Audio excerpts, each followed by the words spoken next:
Welcome. My name is Christoph. This is my workshop. And I'm building a 30-foot Maine Lobster Boat on my property in the middle of the Lower Bavarian Forest.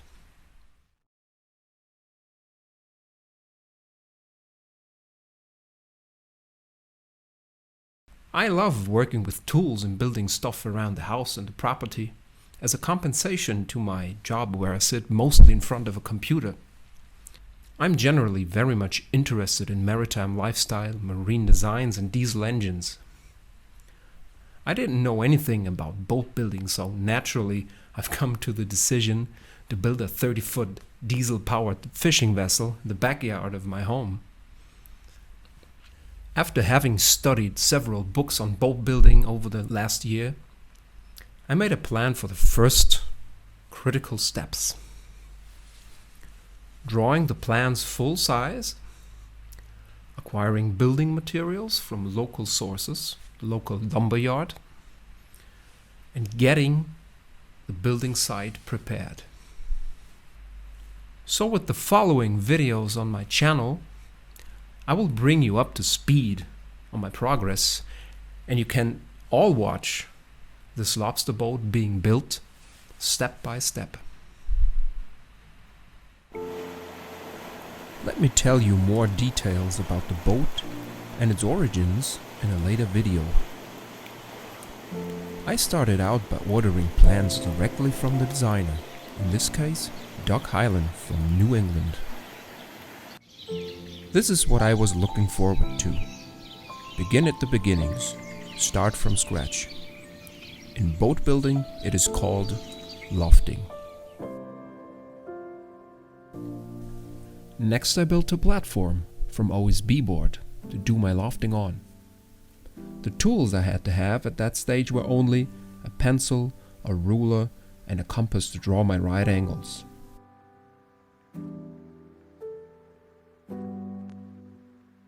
So the lofting begins. You first lay down a grid of right angles.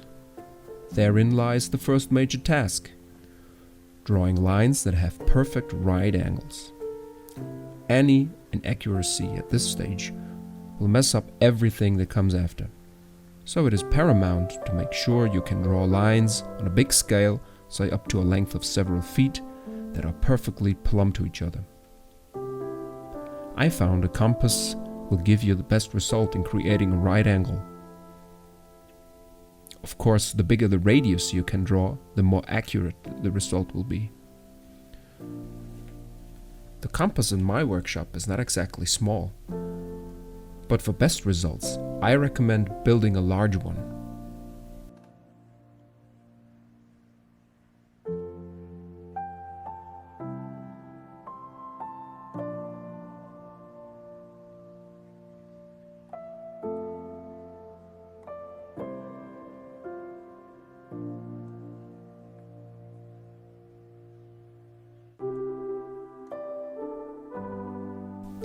With the set of plans came also a table of offsets, which enables you to lay the shape of the boat, that is the stations, on a grid. The design of this particular boat needs lofting of 20 stations from bow to stern.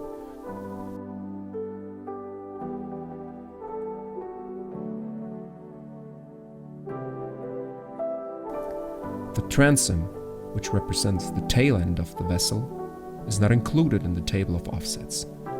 It has a rake, which is an angle of 7 degrees to the vertical, and a curvature to it, which means it needs to be developed. That again means the curvature of the transom has to be flattened in order to see its true dimensions. What is given on a plan is only a view, and there is no information on the true shape and size of the transom. You can read about the subject of transom development in books like Boat Building Manual from Robert M. Stewart. Here you can see me putting in nails at coordinates the table of offsets provided. I use a lengthy, thin and flexible strip of oak or beechwood, a so-called batten, to connect the dots with a pencil line.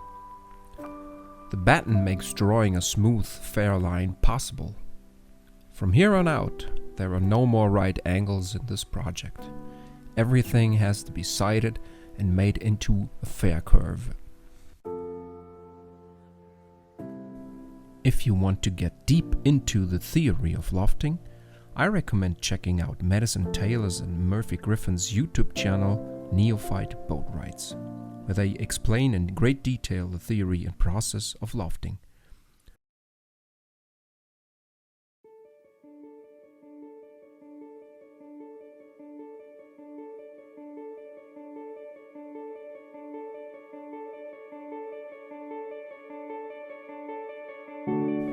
There are several methods, like for example tracing the lofted line with a pick or a nail onto a piece of underlaying plywood.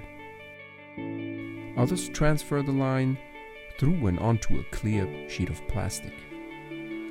I decided to use a technique a tailor uses making clothes.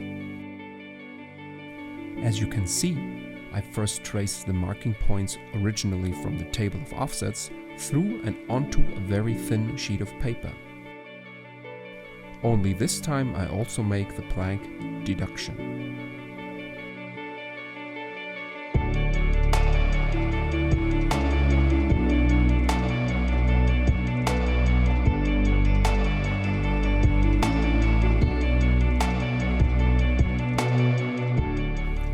After each paper mold was cut, I laid it on a sheet of 3/4 inch OSB and transferred the edge of the paper mold with crayons. The result was a crisp line which was easy to cut with a handsaw or a saber saw.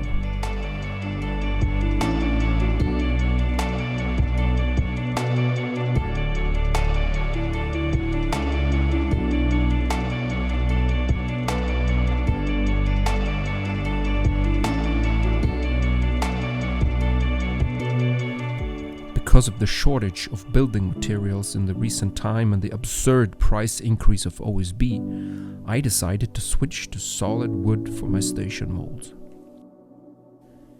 You can see me preparing 3/4 inch boards for the stations 14 through 19. I take angles from the lofted lines, cut them on the miter saw, and assemble the pieces into a rough station mold.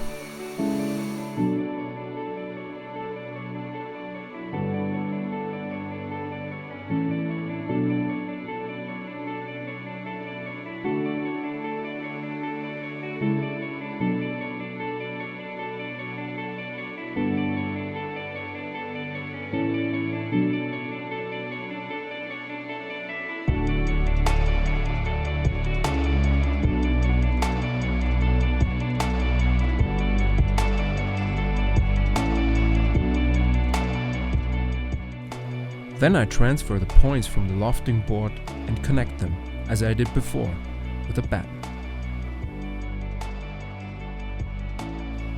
After reinforcing the assembly with gussets where necessary, I cut close to the lofted line with a hand or saber saw. For fine tuning, I use a hand plane. Before finishing the station mold, I make sure to transfer all the important information from the lofting board, like the shear line and water lines, onto the mold. Join me next time when I show you how I built a solid platform for the finished station molds to set up, the strong back.